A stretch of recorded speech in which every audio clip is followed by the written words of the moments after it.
En la guerra de 1982, desde las propias Islas Malvinas, ¿cómo se hacía para detectar los blancos de la flota inglesa para que pudieran venir a atacarlos los pilotos argentinos que provenían del continente?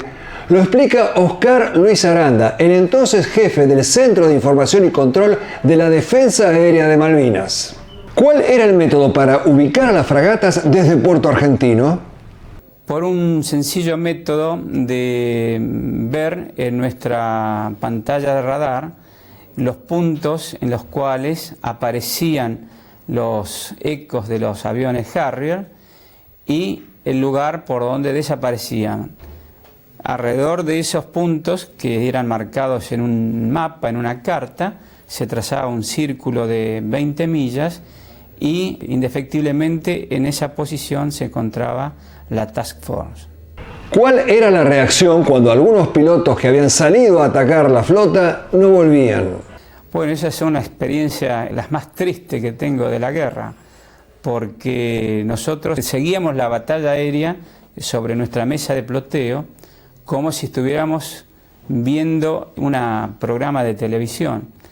Íbamos siguiendo la posición de nuestros aviones y siguiendo la posición de los aviones enemigos, y como somos una fuerza aérea chica, nosotros prácticamente conocíamos en forma personal a los pilotos que venían en esos aviones.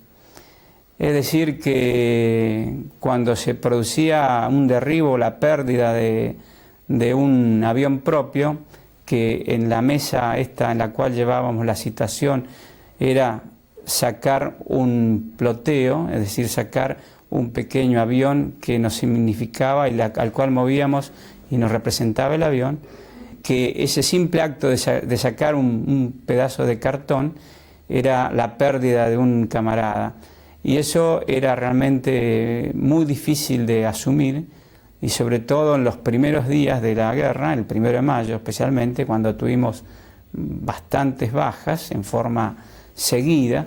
Fue un shock bastante difícil de superar y que nos costó asumirlo y seguir, pero evidentemente, como todas las cosas, se superan y seguimos, ¿no?, hasta el final. Con sus radares, el Centro de Información y Control de Malvinas podía detectar solamente a los aviones enemigos o algo más. Los métodos que utilizábamos para detectar la posición de las flotas era, primero, en base a la detección de la aparición de los puntos donde aparecían los ecos de los aviones enemigos. Luego había vuelos de aviones nuestros, vuelos exploradores, ¿no es cierto?, que venían del continente y trataban de detectar la flota también con sus medios activos o pasivos. Pero además, y eso es algo muy interesante y que yo supongo que en algún momento se estudiará, en esa región se produce un fenómeno muy raro con la reflexión de los radares. Y los radares que teníamos nosotros, que eran para vigilancia aérea, por un problema de refracción, de la temperatura de la atmósfera, no sé por qué razón, se reflejaba a gran distancia, ¿no es cierto?, sobre el mar.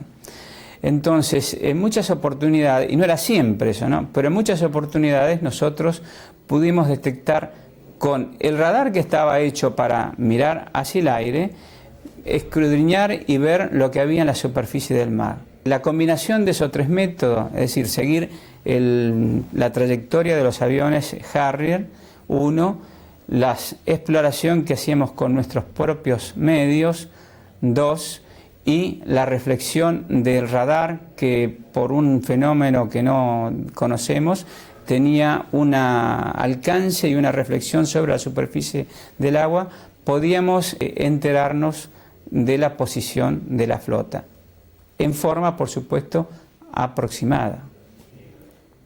¿Cómo se dieron cuenta en Malvinas que después de los combates del 1 de mayo la flota inglesa se estaba replegando? El 1 de mayo, después de los primeros ataques, allá a mediados cuando terminaba la tarde, nos dimos cuenta que los aviones Harrier cada vez desaparecían en mayor distancia, y entonces nos percatamos de que se iba retirando. Además hubo dos buques que estuvieron haciendo bombardeo naval por el sur de Puerto Argentino y que fueron atacados, creo que impensadamente para ellos, por aviones de la Fuerza Aérea, y a ellos los vimos que también se retiraban.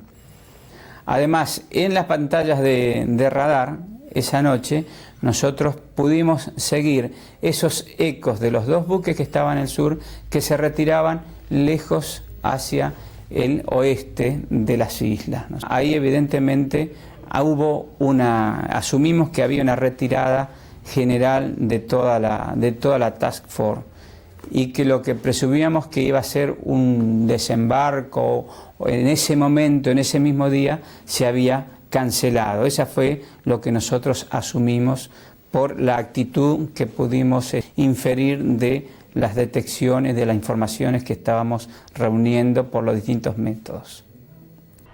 Con la perspectiva de cierta cantidad de tiempo transcurrido, ¿cómo se veía la Guerra de Malvinas? A medida que pasa el tiempo, como todas las cosas de la vida, uno va tomando una mejor perspectiva de los acontecimientos, y en este momento de la actuación de la Fuerza Aérea, yo lo que más rescato, más allá del heroísmo, de la parte técnica que realmente tiene mucho valor de las operaciones aéreas que se realizaron, rescato el sentimiento por el cual se peleó, ¿no es cierto? Es decir, rescato la decisión de ir a luchar, la decisión de ir a enfrentar peligros que se sabían de antemano que eran sumamente graves y que las posibilidades de regresar eran prácticamente mitad y mitad. El haber asumido ese riesgo, que no era por locura, es decir, no era una demencia, eso es lo que hay que tener en claro, ¿no? O sea, que no eran kamikazes fanáticos que se iban a estrellar, a inmolar sus vidas por fanatismo, sino que era gente convencidas y guiadas por un sentimiento superior, ¿no es cierto? Iban a defender un honor, ¿no es cierto? Es decir, lo que más rescato es eso, es decir, el haber peleado por un sentimiento, por una cosa espiritual, por un valor espiritual. Eso para mí es lo más rescatable de las acciones que cumplió la Fuerza Aérea durante la Guerra de Malvinas.